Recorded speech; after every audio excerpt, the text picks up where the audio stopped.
Hello my dear class 10th ICSE students, what's up. स्वागत है आप सभी का हमारे 6 क्वेश्चंस इन 6 मिनट सीरीज में, जहां आज हम कवर करने वाले हैं जूलियस सीजर एक्ट 5 के मोस्ट इंपॉर्टेंट क्वेश्चंस, जो कि डेफिनेटली गारंटीड तुम्हें पेपर में देखने को मिलने वाले हैं। तो बिना किसी देरी के जल्दी से इस वीडियो को शुरू करते हैं। 6 मिनट में 6 सवाल देखते हैं जो इस चैप्टर से, इस एक्ट से इंपॉर्टेंट है। सबसे पहले कि कैसे जो मिसअंडरस्टैंडिंग है टिटेनस की डेथ के बारे में, उसकी वजह से कैसियस की डेथ हो जाती है, और क्या समझ में आता है हमें इस पूरे एक्ट को देख करके कि इंपल्सिव डिसीजन मेकिंग के बारे में। तो देखो, जो टिटेनस है उसकी जो मिसअंडरस्टैंडिंग थी उसी की वजह से कैसियस की डेथ होती है ना। कैसे? क्योंकि बैटल ऑफ फिलिपी के दौरान होता क्या है, कैसियस ना अपने दोस्त टिटेनस को भेजता है कि जाके चेक करो ये जो अप्रोचिंग सोल्जर्स हैं वो दोस्त हैं या एनिमीज। अब क्योंकि कैसियस की आईसाइट वीक है तो पिंडारस से बोलता है कि भाई तुम मुझे बताओ ऑब्जर्व करके। अब पिंडारस गलती से रिपोर्ट करता है टिटेनस को कि भाई उसको दुश्मनों ने घेर लिया है and he has been captured, जिसकी वजह से रियलिटी में तो ऐसा हुआ नहीं था, वो ब्रूटस की आर्मी थी। और होता क्या है कि कैसियस इस पे इमीडिएटली बिलीव कर लेता है और अपनी जान ले लेता है। तो बेटा यहां से ना देखो, कैसियस ने फैक्ट्स को वेरीफाई नहीं करा और उसने एक इंपल्सिव डिसीजन लिया। तो इंपल्सिव डिसीजन के बारे में हमें यह समझ में आ रहा है कि भाई वो ना अगर गलत टाइम पे इंपल्सिव डिसीजन लिए जाएं बिना कॉन्फर्मेशन के, तो वो आपके लिए हानिकारक हो सकते हैं, फेटल हो सकते हैं। एंड शेक्सपियर भी इस सीन को यूज करता है यही समझाने के लिए कि moment of crisis and impulsiveness can be fatal. Question number 2 जो आपके सामने इंपॉर्टेंट रहेगा, ब्रूटस बंदी बनने से बढ़िया रोम की गलियों में से कैप्चर होकर के मैं जाऊं बेड़ियों के साथ, उससे बढ़िया मरना पसंद करता है। उसके इस डिसीजन के बारे में हमें क्या पता चलता है, उसके कैरेक्टर्स से रिगार्डिंग और रोमन वैल्यूज के रिगार्डिंग।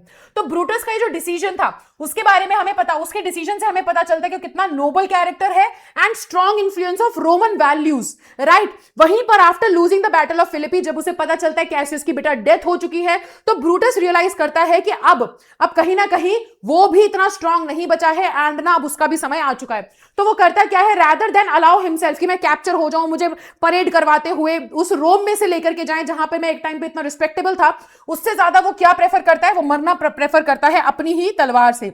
यहां से हमें कमिटमेंट टू ऑनर समझ में आता है, सेल्फ रिस्पेक्ट समझ में आती है। बेटा ये कीवर्ड्स हैं, क्योंकि ये क्या वैल्यूज पूछी है ना, क्या कैरेक्टर एंड रोमन वैल्यूज, यही कीवर्ड्स है कि उसका commitment to honour and self respect हमें समझ में आ रही है।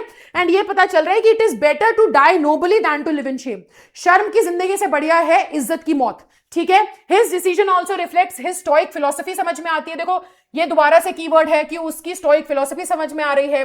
पूरे प्ले में ब्रूटस वैल्यू करता है courage, self control and acceptance of fate को, और उसके फाइनल मोमेंट में भी वो क्या करता है, काम रहता है, अपने दोस्तों से बोलता है कि प्लीज ये स्वॉर्ड पकड़ लो, मैं खुद इसके ऊपर आकर के गिर जाऊंगा, है ना। तो यहां से हमें उसकी ब्रेवरी, उसकी डिटर्मिनेशन समझ में आती है, राइट। उसके लास्ट वर्ड से भी हमें यह समझ में आता है कि उसको अपने आप को मारने से ज्यादा सेटिस्फैक्शन मिला बल्कि सीजर को मारने के कंपैरिजन में। तो ब्रूटस की सुसाइड रिफ्लेक्ट करती है रोमन आइडियाज को, जहां पे ऑनर को आप ज्यादा इज्जत देते हैं अपने खुद की जान से भी। तो ये आपका पूरा आंसर बनेगा। ऑल्सो बेटा question number 3, how does Antony's final tribute to Brutus, very important question.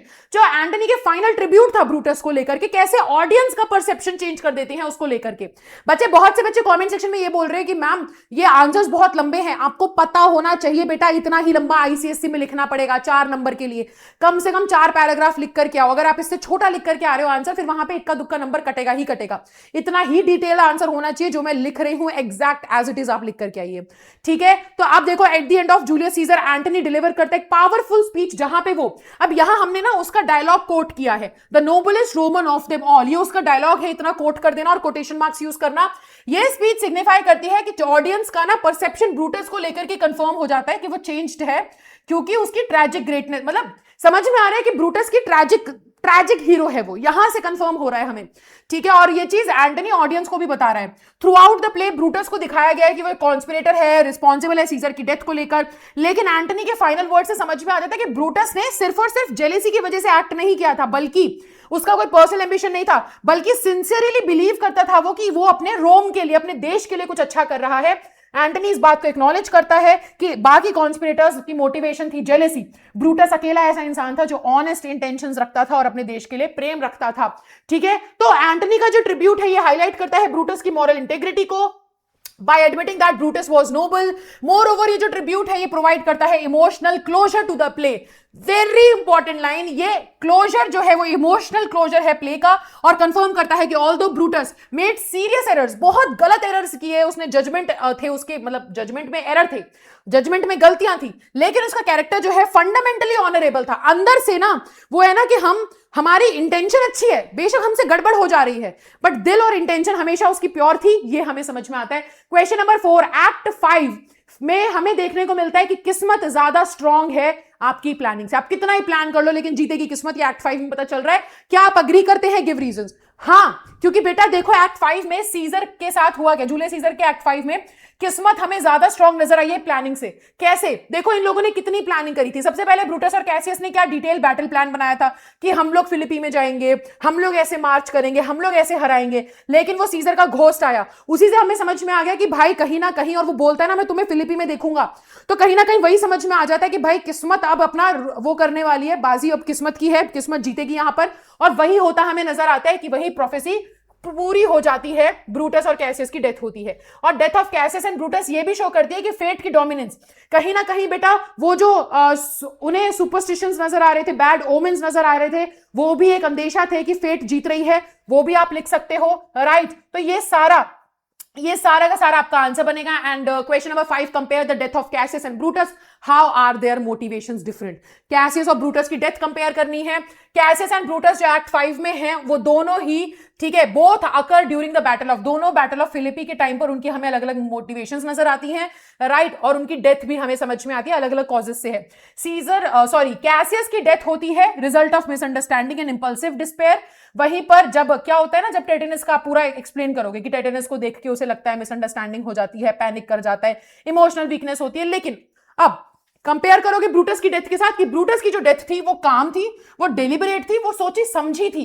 अब उसे समझ में आया कि कैसियस भी मर चुका है, और अब उसे समझ में आ गया कि भाई हम हार चुके हैं, तब उसने डिसाइड किया। और उसकी जो डेथ थी वो ऑनरेबल थी, क्योंकि वो, मैंने बोला ना कि बेइज्जती की जिंदगी से इज्जत की मौत भली, वो वाला रीजन आप यहां मेंशन करेंगे। और लास्ट क्वेश्चन जो है बेटा, how does act 5 bring poetic justice in the play. Super duper important. मैं बोल रही हूं तुम्हें कुछ नहीं समझ में आ रहा है, तुम जो क्वेश्चन मैं बता रही हूं वो पढ़ के चले जाओ बेटा। मैं आपको गारंटी के साथ बोल रही हूं, इन्हीं में से क्वेश्चन एग्जाम में देखने को मिलेगा, लिख के ले लो, ठीक है।